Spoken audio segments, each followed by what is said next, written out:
to everyone in the IBS faculty and to my dear colleagues. Today we're here for an interactive session with the faculty, and the title of this session is Know Your Faculty. And today our guest is Ms. Manisha ma'am, and she is Dean Academics at ACO. So ma'am, you give your key values to the students and all the other staff daily on daily routine.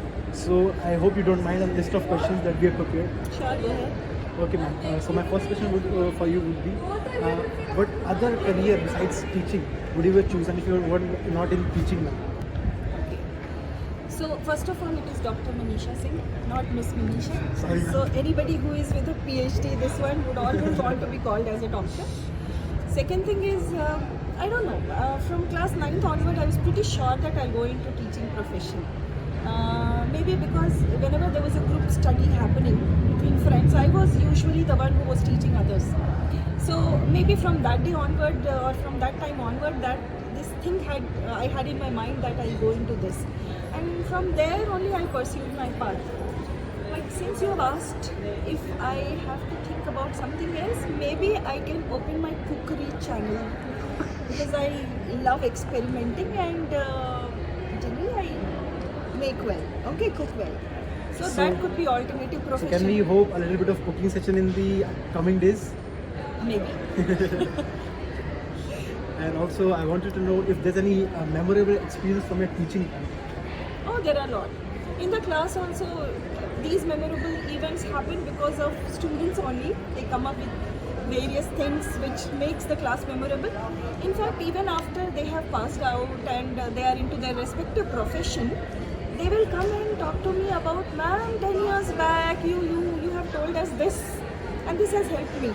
Or ma'am, in the placement, they asked all the questions that we did in the refresher course or maybe in the class. Or maybe somebody will come and tell me that, ma'am, just because you forced me to come to the board and solve a particular problem, I think from there onward I started understanding the subject. So all these things make my teaching profession very memorable. I mean, I feel really nice when such things happen. That is true ma'am, and as they say ma'am, with great knowledge comes great responsibilities. So how do you actually manage to work-life balance all these kind of things? Whether you're researching and teaching, how do you manage that ma'am? Yeah, that's actually the only solution is time management. Not only for us, because we have to, yes, of course, balance between doing the admin work, which takes most of the time, then teaching, and then research, and then yes, personal life, of course, is always there. So the only solution to this entire thing is time management. And for you also, because you have so many courses to go, basically complete, isn't it? 9 courses right now, isn't it? Everybody having NCP tests, NCP 1 followed by NCP 2, then a lot of case study to study and prepare. I mean, yeah, I can totally sympathize with all the students, but at the same time, this is a tough time, challenging time, which you should take it in your stride. And the only solution is time management. Nobody tells you to not go out and have fun, but at the same time, schedule some slots that this time I'll put it for my case study reading. This time I'll put it for maybe practicing those sums that have been discussed in the class or assignments that have been given. Isn't it? This is the time when I'll chill out with my friends. Right? So you have to schedule, and many a times we simply start thinking, acha 5 minutes and we'll see the net, maybe reels. You never know when this 5 minutes goes on to become 1.5 hours, isn't it? So if you have that slots already placed, I think it is easy to balance. Truly ma'am, that's some points to be taken from a veteran teacher. And after that, I actually want to know ma'am, you actually, we can actually see you helping others, helping the students in their respective domain to actually make out the ace in this subject. So what would you actually recommend to the students to ace in your domain ma'am? In my domain, okay, specifically to my domain, what I will say is, see, it's a subject which requires a cross-functional awareness, okay? So until unless you don't know how financial management is applied to marketing or HR, it is basically the student will not be able to appreciate why a certain decision is taken by the finance manager. So not understanding or not studying all those subjects in silo is the first thing to do. Second, financial management type of a subject or accounting type of subject, etc., requires a lot of practice. isn't it? And after practice, applying them to a real life scenario. But if you don't do the first step, the application in real life scenario doesn't happen. So you need to really practice a lot.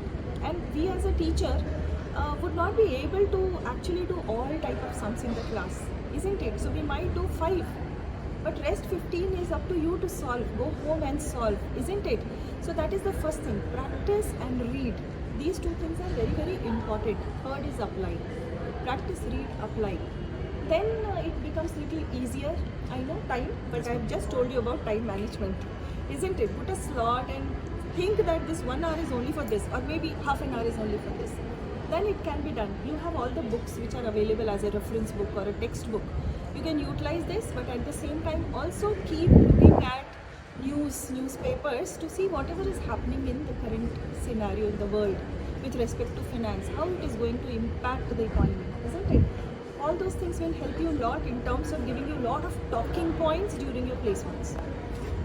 That is one of our very vital point that you actually share with us, ma'am. So there's a little bit of extracurricular thing that I actually wanted to ask you, ma'am. What would be a signature move for the RB 2023? Signature move? You have just asked me. Maybe this. Since it is duo, so 2 times, isn't it? That could be my signature move. And see, only studying makes you all a very dull. This one, it's a famous phrase, isn't it? So we definitely love to see our student performing, taking part in lot of activities. This is what we need. But one thing I would definitely want to say here is not at the cost of your curriculum. That is the reason why one thing is called as curriculum and the other one is called extra curriculum. That means in the extra time you all do all these, but definitely go ahead and do this, isn't it? Without fun, what is the meaning of study, right? So all the best to all of you for this successful Heartbeat competition that you're going to have, and we are all looking forward to seeing the talent from each section. Thank you all. Thank you, ma'am.